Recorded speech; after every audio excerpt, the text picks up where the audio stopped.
So thank you so much for that lovely introduction, Ian. Hello, everyone. Lovely to be at the Salisbury Military History Society. We can all be nerds and geeks here together, which is wonderful. As Ian mentioned, I'm the author of Eagle Days, Life and Death for the Luftwaffe in the Battle of Britain, now in slinky dinky paperback form. And this book came out a year ago, and ultimately it traces combat motivation, mentality and morale in the Luftwaffe during the Battle of Britain. But it doesn't just look at the Luftwaffe specifically in terms of the well-known flying arms. So, you know, the Jagdflieger, thank you very much. You can hear me now, woo! So the Jagdflieger, or the well-known fighter pilots, and the Kampfflieger, the bomber crews, but it also looks at the ground crew as well. So it's not just a history of the best-known names, the elite generals, although of course they do feature. But it's also looking at the entirety of the Luftwaffe, what the Battle of Britain meant, not just to the German Air Force, but to the Third Reich at large in this era. And ultimately, it was designed to be the sort of mirror image of the RAF, because, you know, it's so well known. The Battle of Britain is a story, the few, Britain's finest hour, all of these different elements. But in terms of the way in which the Luftwaffe has been covered, it does tend to be a bit more that it's sort of a cartoonish antagonist. It's the foil to the RAF's finest hour. So I kind of wanted to look at it as an entity in itself, and across the entirety of the organisation, not just, as I say, the flying arms and the ground crews, but also across ranks. Because so often we've looked at, sort of the Reichsmarschall with Hermann Göring right at the top of the Luftwaffe, and also, you know, sort of some of his well-known Geschwaderkommodore, but not the lowly ranks of Gefreiter or Flieger, the very beginning of the Luftwaffe branches. So that's ultimately what sort of inspired this. I also look at how the Third Reich specifically and its citizens perceived this campaign, known to the Germans as the Luftschlacht um England, or the air battle for England.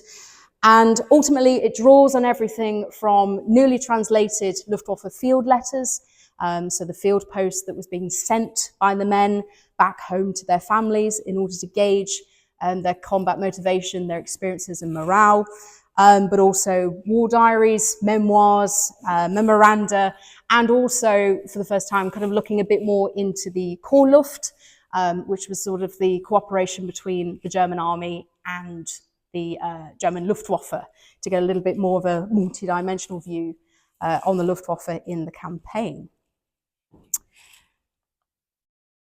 So I won't go too much into the actual ins and outs of what the Battle of Britain was from the British perspective. You are a military history society. I hope you've heard of the Battle of Britain. But, you know, I'll sort of very briefly talk about how we recognise it in this country. So the dates, the phases, etc. Obviously for the British, it starts on the 10th of July.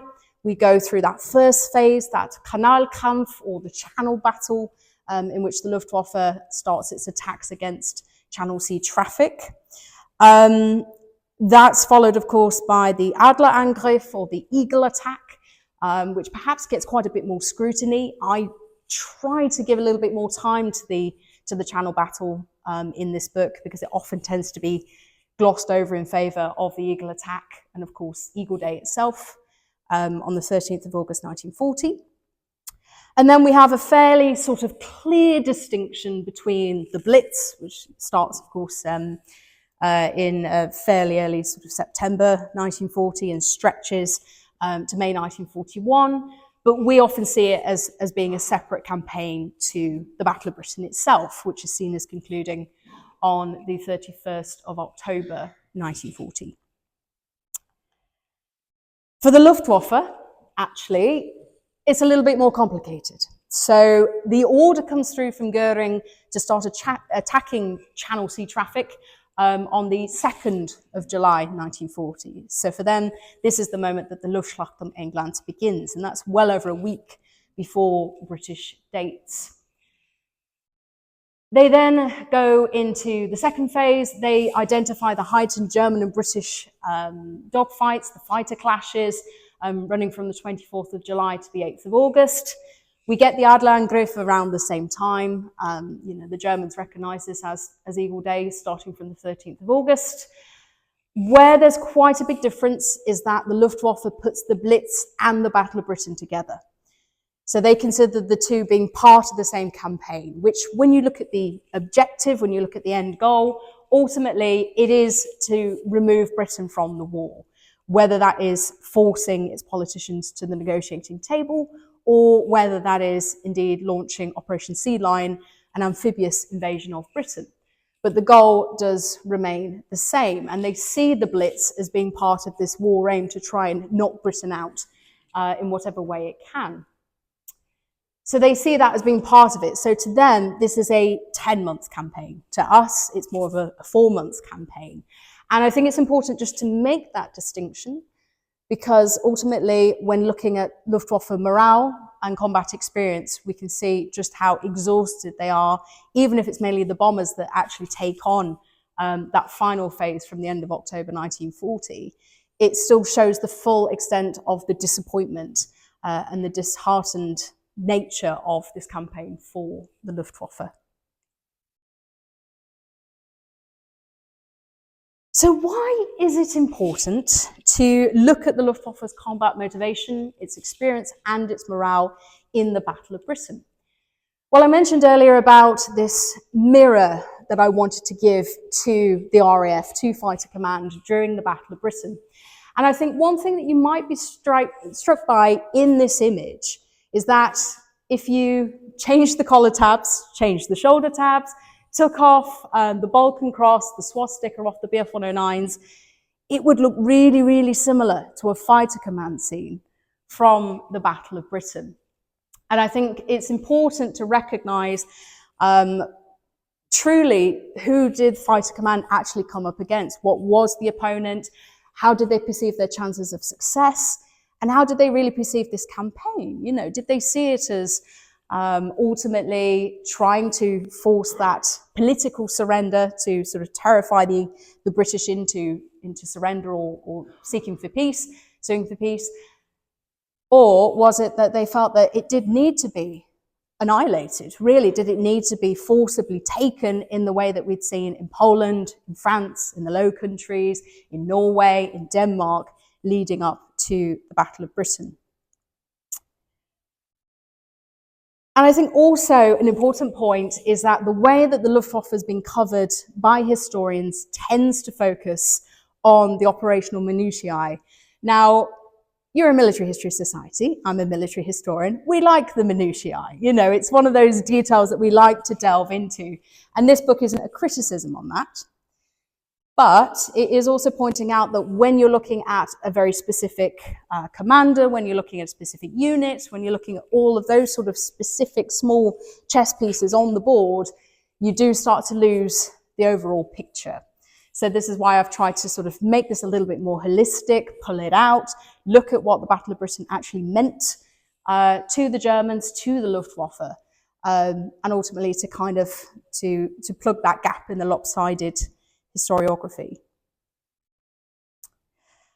And as I mentioned earlier, I did want to move away from the lower ranks, from the higher ranks and look at the lower ranks, because again, this is about losing sight of the picture. It's important to look at the generals that were involved in this, but at the same time, when you're looking at the actual sort of performance of the men that are going over there, that's actually far more reflective of the entirety of the organisation and how it was feeling. So that's another reason why I've moved towards that. And so that's what I'm going to sort of look at today, a mixture of combat motivation, experience and morale, to give you a little bit more of a well-rounded picture of the Luftwaffe in this campaign. So firstly, what actually motivated the men of the Luftwaffe to fight? Now, obviously, the simple answer is conscription. introduced by the Nazis from 1935 onwards, and of course the Luftwaffe is revealed to the world around that same time. There is, of course, that element of compulsion to some degree of if you were going to sign up for the Luftwaffe, for the army, or for the navy. But another important aspect of it was ultimately a love of flying, which many, there's quite a few Air Force personnel in tonight will identify with. It's one of those elements that really, it's a visceral feeling, it's a love of being in the air, and having that sort of sense of camaraderie. That's also incredibly powerful in any Air Force. The Luftwaffe was seen as being incredibly modern, cutting edge, almost sumptuous. Max Meyer, who was a test pilot at Peenemünde, the very famous testing site, said about how everything was beautifully done, typically Luftwaffe. And the Luftwaffe really were sort of Goering's pampered pets, particularly in the interwar period. And all of this kind of almost luxurious air that was around the Luftwaffe, that kind of propaganda was incredibly seductive to some of the young men of Nazi Germany and, of course, annexed Austria. Hans Steibel, who was a future Stuka pilot, said that he'd, had seen a call for high school graduates in the German press, and that in accordance with the text of the advertisement, I already saw myself as an officer of the proud Luftwaffe in a stylish uniform. The advertisements were richly illustrated. They showed fighter planes in an impressive dive or a knife-edge pass. Enemy aircraft were not depicted in them. The colourful images implied happy, unmolested, fair weather flight in the midst of war. So this kind of naive aspect, of course, a lot of these young men are coming straight out of technical colleges, of high schools. They're 18, 19, 20, getting poached by this publicity in the Luftwaffe. And that's an incredibly important motivator. But one thing we can't get past, and which obviously, was a bit of a sore subject directly after the Battle of Britain between British and German relations, was that this was also a form of combat motivation in the Luftwaffe. Not for all officers, of course, not all personnel, but this, of course, is an element that we can't discount. They couldn't avoid the fact that they were serving the Nazi regime and that they had faith in Hitler as a military leader, which of course makes it even more, makes one more susceptible to having political faith in him as well. And the Luftwaffe fighter ace Gunter Rahl, for instance, readily admitted that we accepted the activities of the National Socialists as ugly side effects of a policy that had so far kept all its lofty promises. German aviation was really prone to National Socialist influence. This is because this was the only part of the German armed forces after the First World War that was completely taken apart, dismantled, gotten rid of. The army and the navy did survive, but they had been drastically shrunk. But German aviation was entirely ripped out. The German Luftstreitkräfte, or the Imperial German Flying Corps after the First World War, had to deliver all of their aircraft to the Allied powers, to the Entente. And this caused an awful lot of, wounded pride.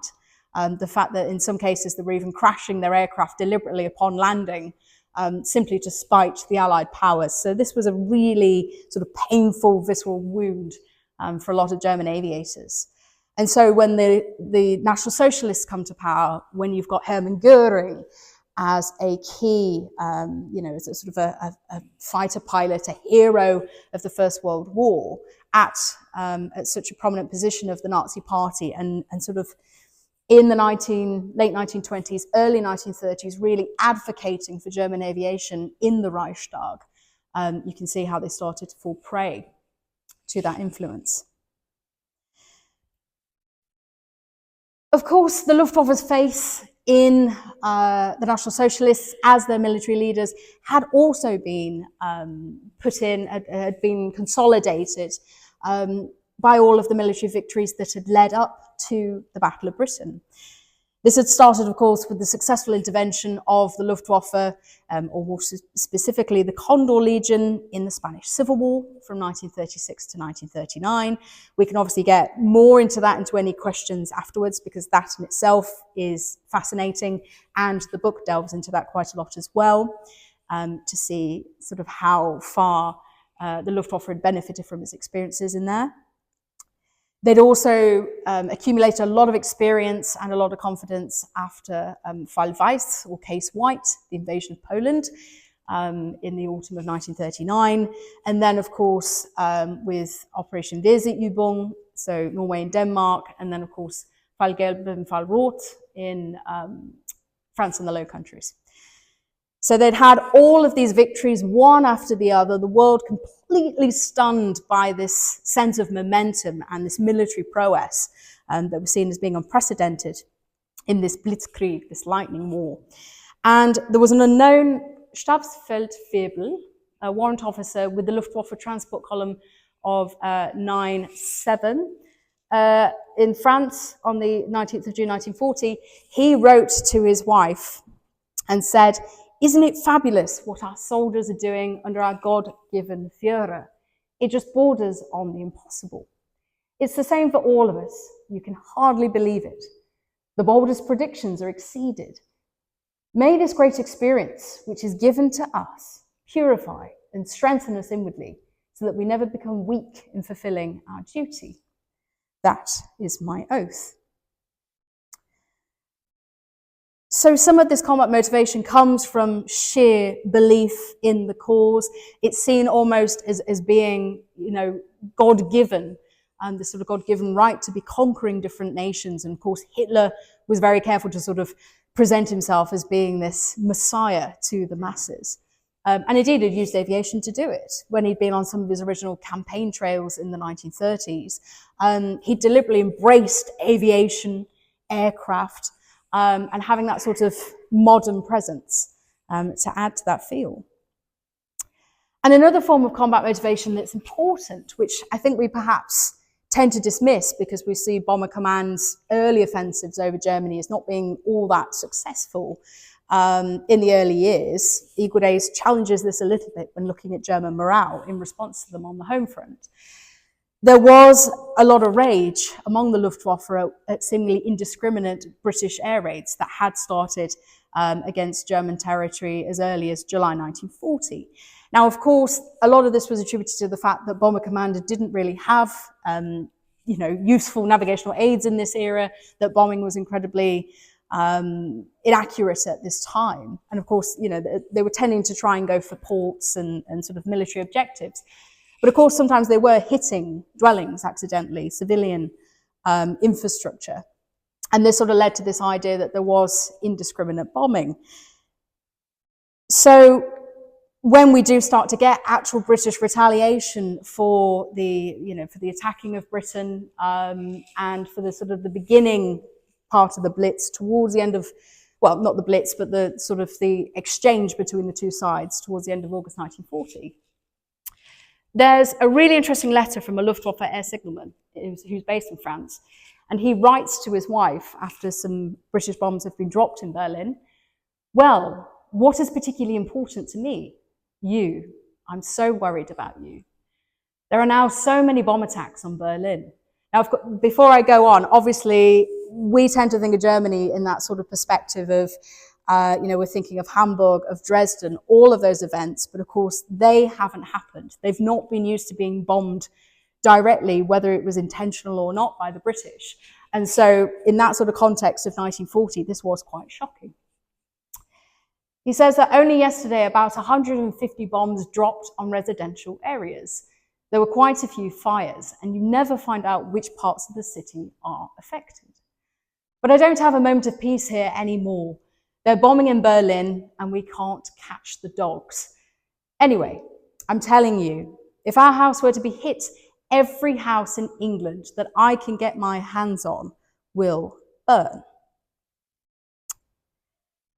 So this letter is important, not only in terms of showing the concern for his family members and for this being another form of combat motivation for striking back at the British, but also that last line, every house in England that I can get my hands on will burn, could be seen as a little bit more figurative of his anger, but it also could show the fact that actually an invasion was planted in their minds about actually putting German boots on British soil.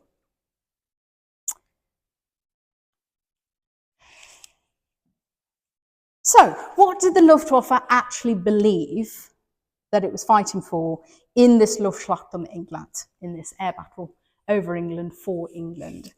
Were they fighting in order to pave the way for an invasion, to secure the necessary air superiority, preferably air supremacy, to allow the Kriegsmarine to bring soldiers from the army over?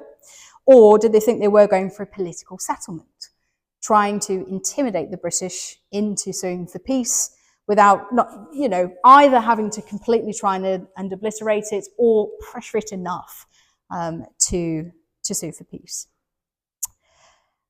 In the Luftwaffe's flying arms, there was a very, very strong feeling that an invasion was going to happen, that ultimately that's what they were tasked with, was trying to get the right conditions for that.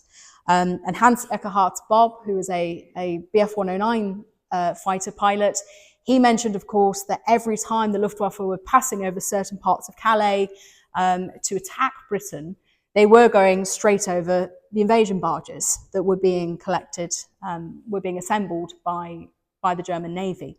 So, of course, in their minds, they were seeing this as a serious thing. There's back and forth debates on how serious the Germans were about Sea Lion.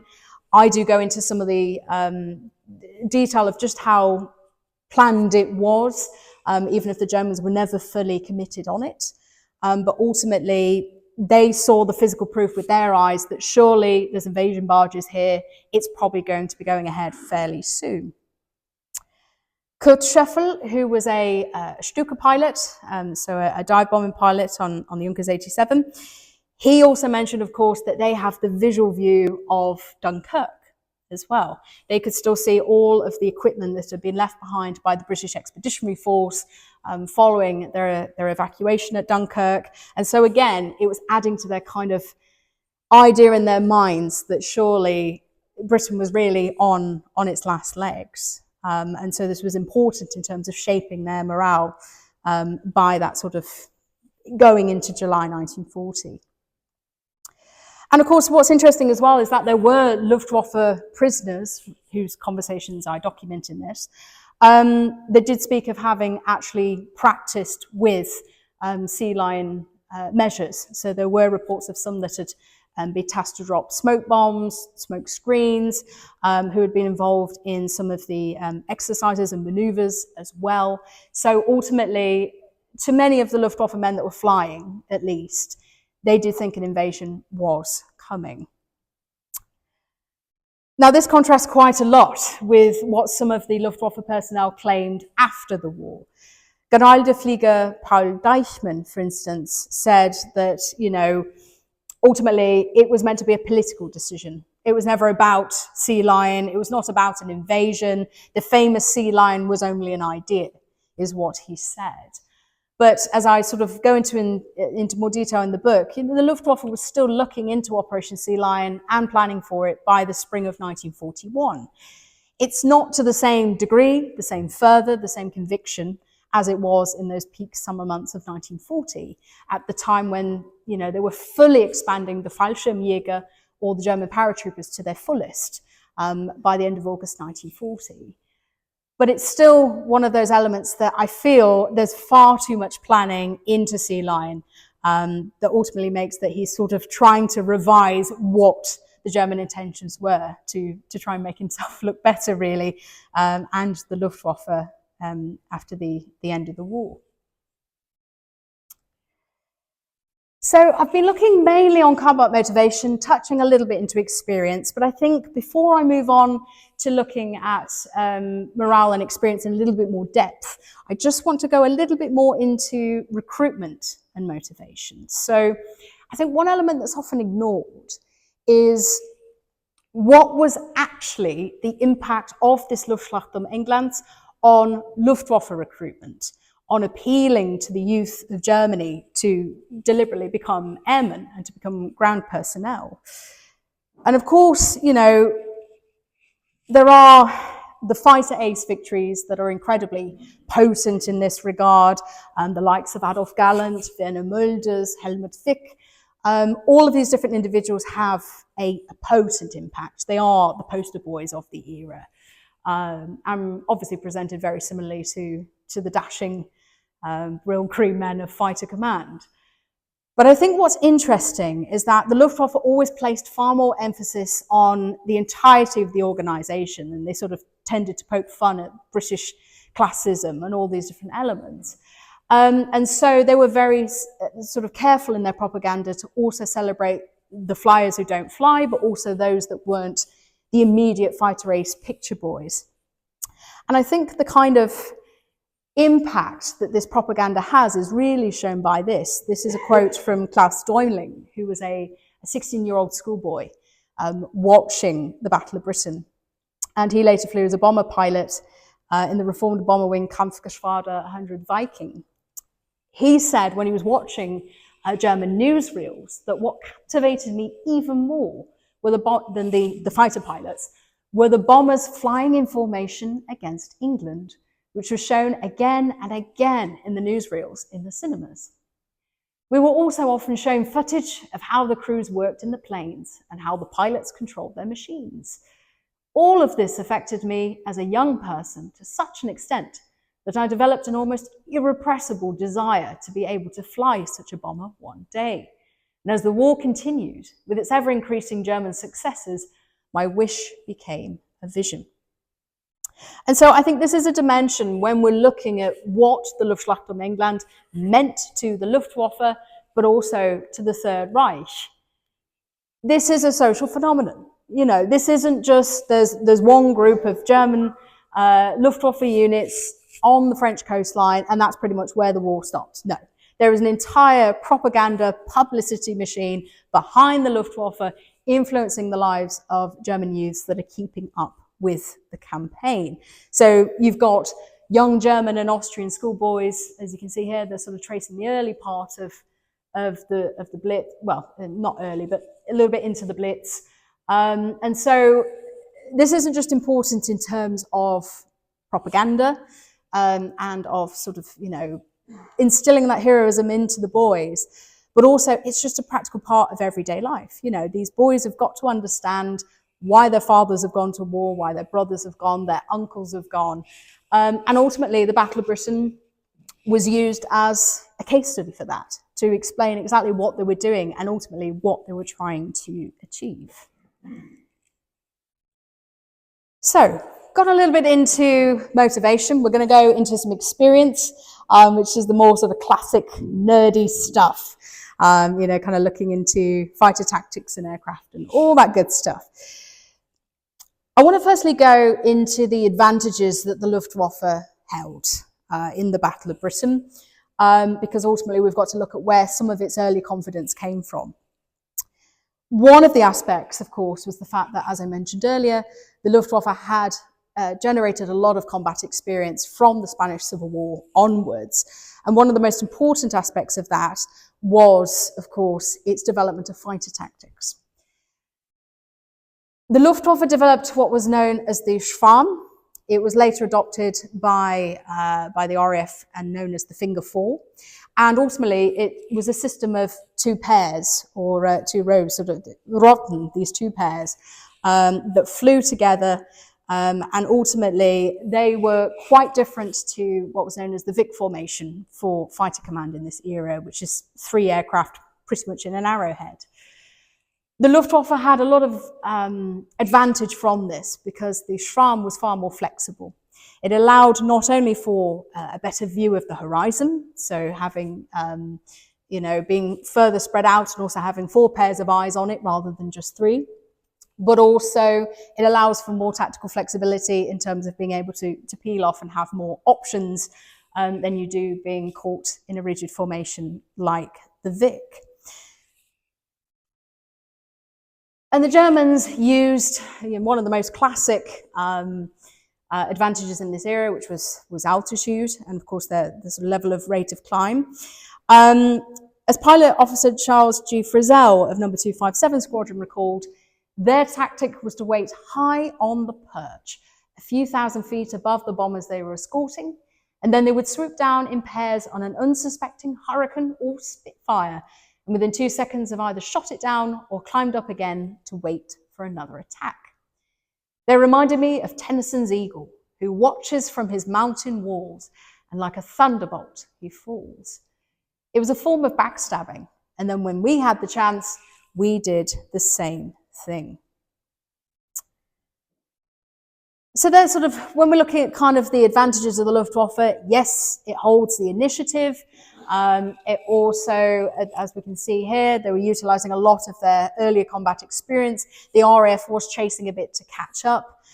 They'd only sort of had, some scuffles over Norway. Of course, they'd had Dunkirk as well, but ultimately they were trying to scramble in their experience compared to the Luftwaffe. But I would say another key disadvantage that the Luftwaffe faced in the Battle of Britain, on the other hand, is that, of course, yes, they have the initiative, but this is an entirely huge expanse of land, of airspace that they need to control. So, trying to fly over an expanse of water as long as the English Channel and trying to escort their bombers is incredibly difficult. They were operating under considerable fuel constraints and having very much limited loiter time because 2/3 of the Bf 109E's fighter fuel capacity ended up being used just getting there and back. So that ends up limiting them to about 20 to 30 minutes in the active combat zone. And so really, it's not leaving an awful lot of room for error. The dangers, of course, are exacerbated by British radar.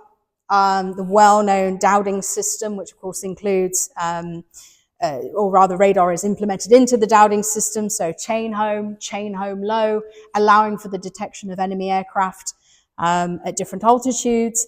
It's offering 20 minutes advance warning over the channel and allowing fighter command to scramble with more precision.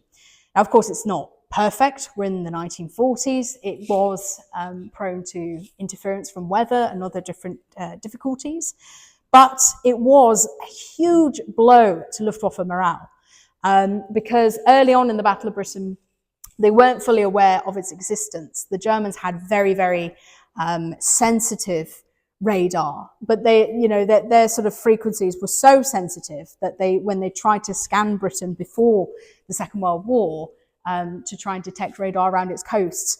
Actually, the British system was too rudimentary for the Germans to pick up. But of course, the British complexity from that sort of angle and sort of sophistication is the way in which it's deployed, that it's kind of this protective wreath around Britain and that it's part of this, the world's first sophisticated integrated air defense system in the Dowding system. So the Luftwaffe initially panicked because they were getting caught out, intercepted, not quite understanding why or how. And then once they did actually start to clock on to British radar later in the Battle of Britain, that's another fear in itself, that they're going to come up as a blip on British screens. There's also the huge psychological disadvantage, which has been talked about quite a lot really in Battle of Britain literature, but still stands, of bailing out over enemy territory. Fighter command, if they had to bail out from their Hurricane or their Spitfire or any of their other aircraft, I feel like I should give a whoop to the Defiant or something like that. But if they had to bail out, they should be over friendly territory if they've managed to avoid the drink. If they're not injured, they'll be up again in a few days' time. The Germans don't have that luxury. If they are captured, then that's it. They're out of the war. So they need to get back at any means possible. That, of course, is incredibly difficult. That affects multiple issues with them in terms of how fully committed they can actually be. And Flight Lieutenant Dennis L. Armitage of number 266 Squadron said about how, of course, we were playing the match on our home ground. And he observed how sometimes the German bomber formations would break up quite soon. And he talked about how it wasn't necessarily the bravery of the German air crews. It was ultimately they needed to get back at any means. But of course, also they want to get their aircraft back pretty intact as well, because the Luftwaffe had the issue of if they've come back to occupy France, but their aircraft are really badly damaged, then they've got to send that all the way back to the Third Reich in order to get it repaired. So really, they have to try and get in and out as cleanly as possible. And of course, a huge disadvantage for the Luftwaffe, again, which is covered quite consistently, is the constant changing in tactics. When the Luftwaffe is starting to gain momentum, Hermann Göring, as its bumbling commander-in-chief, ultimately starts to change and fritter away the momentum. So we go from, trying to attack Channel Sea traffic, but then we go over to the Eagle attack, but he then abandons radar relatively quickly. He complains that not one tower has been put out of action.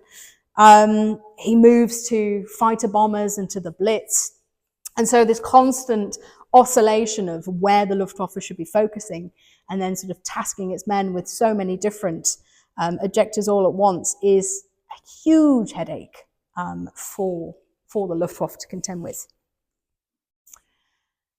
But of course, we've got the benefit of historical hindsight. We have the spoilers of the Battle of Britain. At the beginning of the campaign, the sort of morale in the Luftwaffe is relatively high. And I think understandably so when you've had these sort of the wonder of 1940, as it's known in the Nazi press. And it was higher in particular among some of its more keener and its less experienced airmen. So Gunther Rahl, for instance, recalled his feelings at the beginning of the Channel battle in early July 1940. He wrote, "Now then, England, we know that we haven't really smelt gunsmoke yet. We also know that the fighter pilots of the Royal Air Force are at least equal opponents. But that doesn't scare us.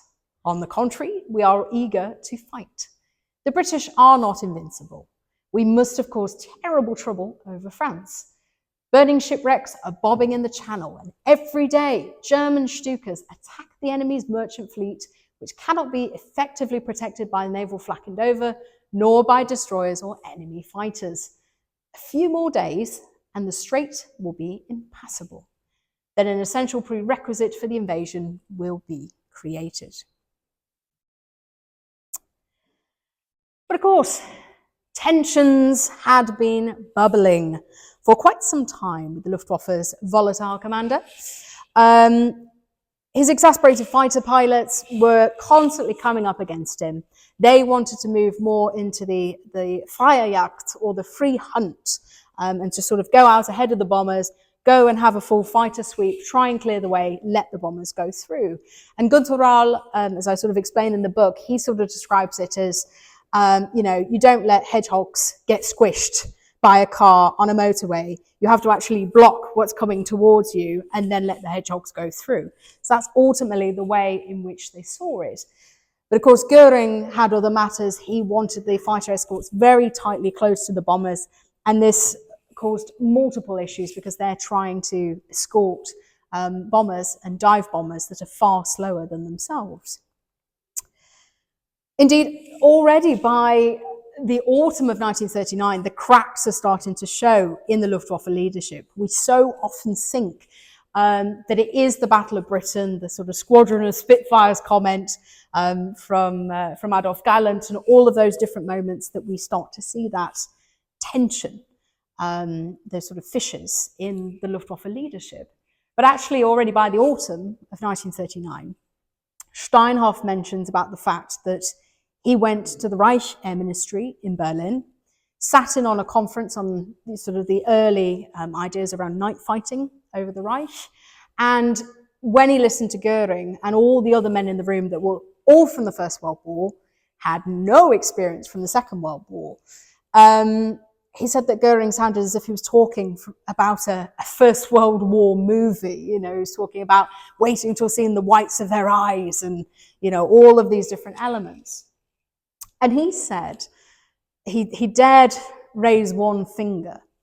And he talked about the fact that ultimately, the war's moved on. We don't just rely on, how tight our turning circles are or any of these elements. We wear oxygen masks now. It's all different. And even then, Goering had said, young man, you have a lot to learn before you think you have a say here. So why don't you sit down on your little rear end? And Steinhoff said that ultimately I realized we were dealing with an amateur and I began to hate him. And this settled in quite soon into the Luftwaffe. The bomber pilot Johannes Fink, for instance, said privately to one of his colleagues that Goering has not developed or is not psychologically grown beyond being a cadet. And so when you've got this kind of personality at the helm, it doesn't matter how good you are, how well you've been trained, how intelligent or innovative you are very much restricted. Another myth that I really wanted to tackle in this book is that the Luftwaffe's morale pretty much stays intact until we get the real sort of British insurrection with what's later known as Battle of Britain Day on the 15th of September 1940. We've often put it that that's the moment at which the Luftwaffe's morale cracks. If you look at the actual letters that the men were sending, it's important to recognise that this is just how much of a fight that Fighter Command had been putting to them to now be at this state. There's a Luftwaffe junior doctor with Kampfgeschwader or the Bomber Wing 2, and he writes on Eagle Day itself to his wife, "Here in France, we are all slowly going crazy. If we don't get relieved in the autumn, I think almost all of our men will be nervous and exhausted. And what has been asked of us for years is too much. God grant us that the last stroke of violence succeeds. As a doctor, I see how things are with us. People gather their last strength to win, and the last few days have brought us some terrible experiences. We have lost many brave and loyal comrades and are immensely sad." Now, obviously, this is perhaps a more macabre view. The doctor, of course, has had to deal with all of the grisly incidences of the war. He's the one that is, fixing wounds, dealing with burns, doing amputations, informing people of deaths, all of these different elements. But he does mention, he's talking about how things are with us. People gather their last strength to win. And so this is happening in one bomber wing of the Luftwaffe already by Eagle Day. So it's unlikely that just one unit would be this affected. And so we can start to see actually what kind of psychological states the Luftwaffe could well have been in, even just going, about a month and a half into the Battle of Britain. Its confidence fluctuates during the Battle of Britain. So, of course, I talked about Gunther Rall at the beginning and his sense of thinking that really the invasion is going to be coming, the sort of prerequisite will soon be secured. Eagle Day itself does not go without a hitch. Ultimately, there's been a lot of bad weather. Goering ends up trying to postpone the order again. It had been on and off in the past few days as to whether it was going to go ahead. What ultimately happens is that he calls it off again on the morning of Eagle Day. Some of the bomber units in France do not get this news. Basically, the crystals in their radios had not been fully upgraded to match those with the fighters. So really, they're sort of going into the lion's den without a whip, so they don't have the fighter escorts. There's miscommunication, there's the variable weather, there's the inconsistent deployment, and they do get a stronger performance in the evening, in the afternoon, but they do lose 42 aircraft along with 89 pilots and crew killed or captured. So that's about 13% of the Luftwaffe's striking force taken out in one go. This is quickly followed up by Schwarzer Donnerstag, or Black Thursday, known to the RAF as the Greatest Day later on. And then, of course, on the 18th of August, we get the well-known Hardest Day, which is named for the highest combined daily number of RAF and Luftwaffe losses.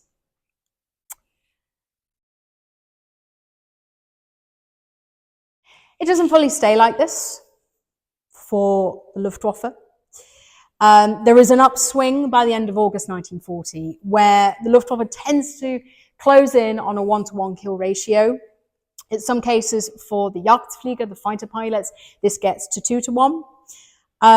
Fighter commands, pilot reserves are being horrendously drained in this period. But of course, the saving grace to some degree is the fact that Goering starts switching to the Blitz in September 1940. This ends up really dampening the effectiveness of the Bf-109E, because ultimately now its fuel capacity, which was already shortened to 20 to 30 minutes in the combat zone, is now only 10 minutes over London, trying to escort fighter bombers and bombers in the Luftwaffe during the Blitz. It's not yet fully apparent how fateful this is. There is a bit of confusion in the Luftwaffe as to why there's this change, but Goering is able to sort of explain it away to some degree. However, when we get to the 15th of September 1940, with Battle of Britain Day itself, the RAF's recuperated. They shoot down 2-to-1 aircraft, and as the bomber pilot Otto Bechtle says, the Luftwaffe end up having drunken parties. They're weeping for comrades. They start singing, that the steel wings are flashing and the Tommy has given us a hiding. And so the postponement of Operation Sea Lion comes 2 days later from Hitler, and this is how we sort of start to get the swing. But what I want to go into in the last sort of section of this lecture is a little bit more into morale on the individual level. And what's interesting is that, of course, morale is not always completely linear to the circumstances. So a really good example of this is an account by Ulrich Steinhilper, who is a Bf-109 pilot. During late August 1940, when the Luftwaffe is riding, the peak, it's at its zenith of success in the Battle of Britain, there is a moment where one of his colleagues, Henrik Waller, snaps one night. He takes a gun from a nearby table. He runs into a nearby forest, and it seems that he's going with the intention of killing himself. And Steinhilper notices this, and he says that what we were seeing, although we didn't realize it at the time, was our first case of Kanalkrankheit, or channel sickness, a combination of chronic stress and acute fatigue. At first, there were isolated cases, but as the battle dragged on, there were to be more and more cases of this evil disease. The symptoms were many and various, but usually surfaced as stomach cramps and vomiting, loss of appetite, and consequently loss of weight and acute irritability. Typically, the patient's consumption of alcohol and cigarettes would increase, and he would show more and more signs of exhaustion. So you can start to see that when we're looking at the channel, it isn't just the constraints of the fuel, it's not just the fears of flying over in a single-engined fighter and trying to get there and back without A, much damage to your aircraft, B, much damage to yourself, and C, trying not to bail out. But the channel itself was a huge psychological barrier to the Luftwaffe. And Adolf Galland referred to it as the Scheidkanal. He said even if there were a bridge, it would be better. But it's that psychological barrier, that sort of natural barrier of the sea, was incredibly difficult for the Luftwaffe to circumvent. And indeed, the nerves of the German airmen were so stressed by the Luftwaffe in England that suicide rates within the Luftwaffe actually skyrocketed during the campaign. And there were actually 79 suicides and suicide attempts between mid-September and October 1940. Now, of course, this is quite a rare image. This is from a German archive, because so often, of course, German propaganda, as was the case to some degree with British propaganda, was very much airbrushed. You didn't want to see this kind of combat stress. This doesn't represent, the pinnacle of the Nazi Übermensch. This is very much human vulnerability. And actually, the issue became so out of hand for the Luftwaffe that the Luftwaffe Surgeon General had to issue a special directive by early 1941 to try and prevent suicide. Now, this comes back to my point at the beginning that ultimately we need to look beyond just the elite generals, because at the end of the day, they are often the ones that are more likely to survive, and they're the ones that we get the memoirs and the records from.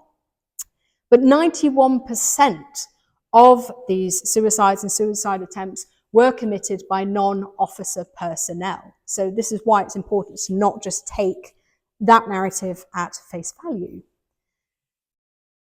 Another interesting point on this is the fact that 60% of the individuals who committed suicide or attempted to had military service records with above average rating.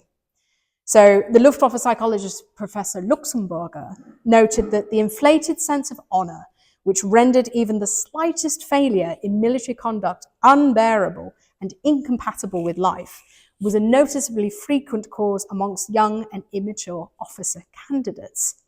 So this is showing just the internal strain that the Luftwaffe was putting on itself to be at the very high standards, not just in this campaign, but as an airman, as part of the ground crew, as part of this organization. And there's also challenges because of the fact that, as the senior Luftwaffe psychologist, Dr. Siegfried Gerathwohl, noted, due to an order of the Luftwaffe High Command in 1940, only candidates with the most limited aptitude were disqualified from training. And finally, due to a shortage of flyers, even the totally unsuitable were accepted for training. So when we're looking at the impact of the Battle of Britain, of the Luftschlacht um England, we are looking beyond those immediate sort of summer months. We're looking at the fact that as we get further into the autumn of 1940, the actual quality, the caliber of the pilots and crews that are coming through is dropping dramatically because so many experienced airmen have been lost. And this is further exacerbating some of the shortages in the Luftwaffe. So, for instance, the Junkers 88, the Schnell bomber, which is elevated as being the best of the bombers in this era over the Heinkel HE-111 and the Dornier Do-17. Better payload, faster, more agile, but actually there's a huge shortage of pilots that could fly it by this era. And Peter Stahl, who was a Junkers 88 pilot, referred to it as being a bit of a diva. You know, this was a hard aircraft to fly. It was not easy for novices. So the fact that the Luftwaffe was accepting all of these pilots and crews that ultimately weren't really equipped enough to be able to be put on that kind of aircraft does make a huge difference, not just to the Battle of Britain, but as we go into 1941. And then finally, another aspect, the accumulative effect of the Battle of Britain on the Luftwaffe can be seen in that, you know, the Germans do consider that Battle of Britain and Blitz together. They lose a further 600 bombers just in the Blitz segment alone. And because German aircraft production is barely rising in 1941, they do have a huge direct impact on the Luftwaffe's operational bomber strength for some of those later campaigns. So, of course, we get the Balkans campaign, we get Operation Barbarossa, the invasion of the Soviet Union in 1941. But by the end of that year, because the Luftwaffe has not effectively replaced its losses from the Battle of Britain and the Blitz, the Luftwaffe ends up fielding just 24% of its authorized bomber strength by the end of 1941. So this is kind of looking at the fact that this isn't just a costly campaign in that specific moment, but it's also that accumulative knock-on effect as we go further into the Second World War. So your patience is about to be rewarded. We're coming to the end.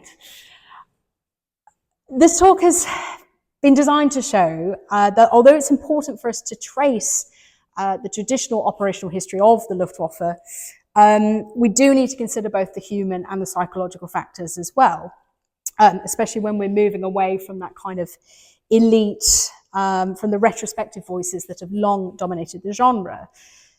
This, I argue, provides a crucial lens into understanding how the Battle of Britain actually unfolded as it did, as well as shedding more light on the German war effort in itself.